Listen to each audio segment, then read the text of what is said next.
All right, guys. So today's learning target is that writers often develop the mood or the environment of a story through precise word choice, such as imagery, sensory details, etc., in relation to the setting. So let's sort of back up to what we've learned so far. So, in the process of this unit, you've been studying a couple of different authors. So you have studied W. Jacobs, the author of The Monkey's Paw.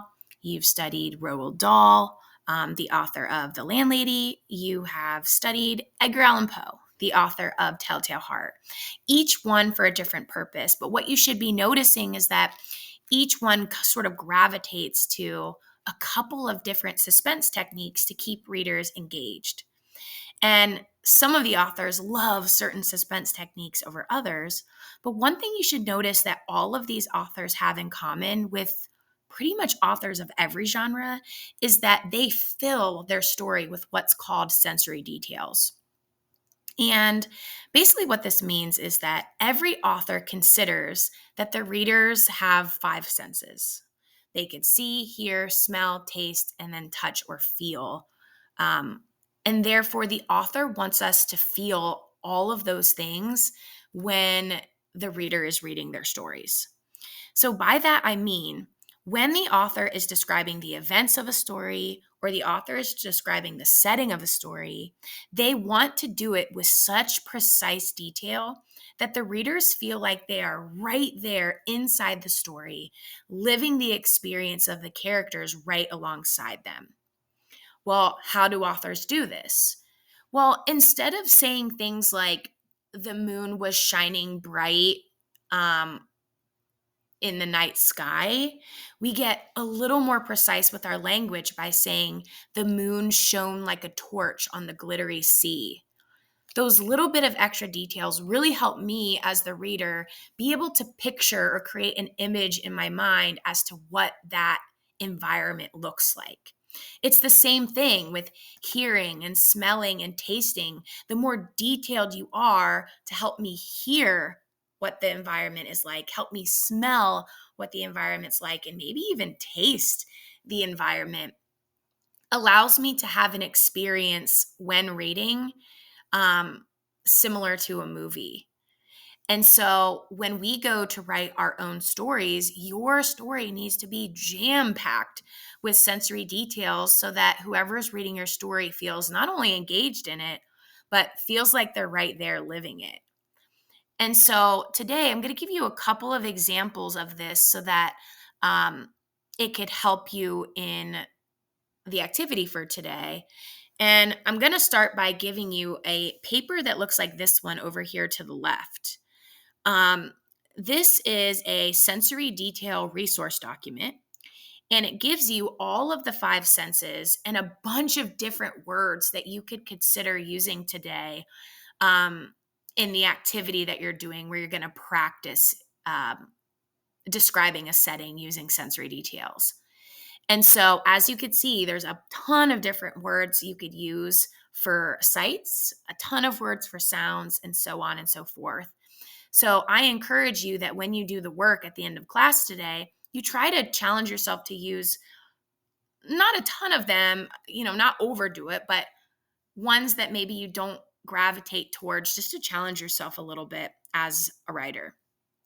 And so, again, every author that we've studied so far uses tons of sensory details in their story, two of which are over here off to the side. So, The Monkey's Paw and The Landlady, they love to add details, particularly about the setting of um, up there in The Monkey's Paw one. We see a cold wind blew up the staircase, a long, loud cry of disappointment echoes throughout the house, the street light shining. I mean, all of those details are intentional.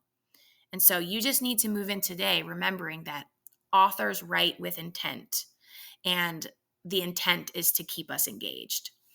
And so I want to show you about a story today. It's a book called The Girl from the Well. And I don't know if you've ever heard of the horror movie called The Ring, but it's about a girl who has died in a well, and she haunts people. And in this story, it's a little bit different. She actually haunts people who kidnap kids. And um, so we're going to be reading a chapter where there is a character, and this male character, his cousin, gets kidnapped by this guy called the Smiling Man. And our main character in this chapter, he followed the Smiling Man because he saw the kidnapping. He followed the Smiling Man to this house to save his cousin. And lo and behold, no surprise there, he gets captured himself. And so we are going to see the peak of him getting captured here. And what I want you to pay attention to is all of the different details that are provided about the sights, the smells, the sounds, the feels, everything that the author has put in to make this chapter really interesting. And so I'm only going to read the first 2 pages here, but afterwards I'm going to highlight a bunch of details so that you can see just how much authors rely on sensory detail. And there is a typo down here, so let me fix that. Okay. Chapter 8, The Smiling Man. Wakey, wakey, Sleeping Beauty. This is the first thing he hears as he struggles back to consciousness. A light shines from somewhere above and distorts his vision. He shakes his head, attempting to dispel this hurt, and he finds he cannot move. Someone has lashed a series of ropes around his legs and arms. He could do nothing more than move his head a few degrees in either direction. A silhouette of a man moves into his line of vision. He's the same one he saw driving the white car with Tark in the back seat. Welcome to hell, the Smiling Man says, though I'm sorry to say you won't be living much longer. The man tries to sit up, struggling in terror against his bonds, but the Smiling Man has done this many times before, and they hold fast. He opens his mouth to scream, but the man merely laughs as the cries bounce off the walls. Nobody's gonna hear you this far down, sweetie. I made sure of it. He grins in a disarming way, but his eyes remain blank and hooded, unable to absorb so much as a glimmer of light. I called the police, the man gasps out, unwilling to surrender. They'll be here soon and they'll catch you. The Smiling Man shrugs this off like it's of little importance to him. It's quite a drive from the nearest police station, especially during rush hour. There aren't many police in this town anymore, not after the recession. And besides, he leans in close, just enough for him to smell the strong decay of eggs in his breath. By the time they get here, I'll be gone, he whispers, and you'll still be dead. Now, what to do with you? He throws the cover off the table, revealing an assortment of knives, of stranger and twisted surgical instruments. The man's struggle increases in earnest, and he screams again. He elects one of the larger knives and advances towards the now terrified young man, still smiling as kindly as a choir boy. We don't have much time now, do we? Thanks to you. He seizes the young man's wrist, ignoring how he cries out. He lowers the knife to his finger, and just as suddenly, the light above his head breaks off, shattering. Silence. The man fumbles around for light and settles for a small candle. He starts to turn back towards the young man, who's still struggling to set himself free. So we're going to stop there. So just in those 2 pages of a book, I'm seeing a ton of sensory details. So I'm noticing just a couple of things here. I'm noticing at the top, a light shines from somewhere above, and that distorts his vision. That is a moment where the author is trying to help me see what the character is seeing. I like this detail here of someone has lashed a series of ropes. I can picture that in my head, this series of ropes, and just how confined he is. This here, a silhouette of a man moves into his line of vision. I can picture that really well. In this area here, it says a feeling, struggling in terror against his bonds. He opens his mouth to scream, but the man laughs as the cries bounce off the walls. I love that detail of bouncing off the walls. That really tells me of maybe how intense that scream is.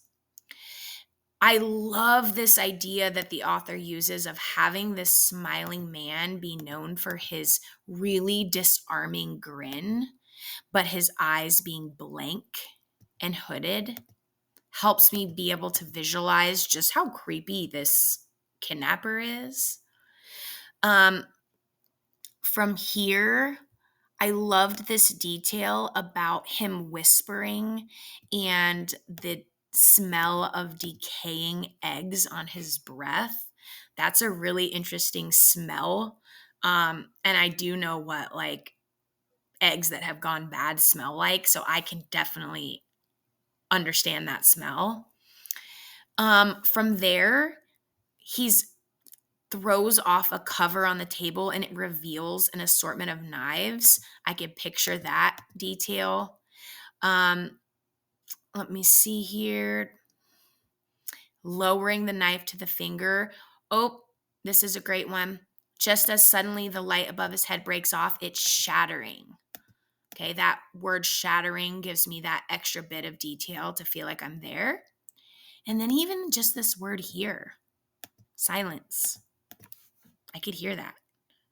And so just in these 2 pages, the author has given me 5 or more details, sensory details to just make me feel like I'm there. And so I've read this book before, but regardless of that, just reading these 2 pages, yeah, it makes me want to know what's going to happen next. And that's the exact goal of sensory detail. And so today, what you guys are going to be doing is in Google Classroom, there is an assignment. It's called Sensory Details Show, Don't Tell. And basically, what it does is it gives you a setting. So you're going to look at the pictures, and based on the picture, it tells you what the setting of that picture is. So, setting number 1 is a picture of a forest that's dark and foggy. Picture 2, the cave was creepy and quiet. Picture 3, the amusement park was abandoned. If you're in my second class, you have a couple of different ones down at the bottom. But these ones up here at the top, it gives you what the setting is. But now what it wants you to do is, well, help me feel like I'm there. What would I see if I were in that dark and foggy forest? What would I hear, smell, feel, etc.? And so keep it realistic, but make me feel like I am present in that setting by giving me the necessary sensory details. So don't just write things like, I see trees, I see fog. Like, that's lame. We need to get really into the details with the precise language to make me feel excited to be in those settings or scared to be in those settings. So, this is what you're working on today. We're working independently, but um, kids have always really, really enjoyed this assignment because you get to be as creative as you want. And so feel free to, chat with neighbors to get some ideas, but have fun with this and be prepared to share tomorrow. All right. Have a great day.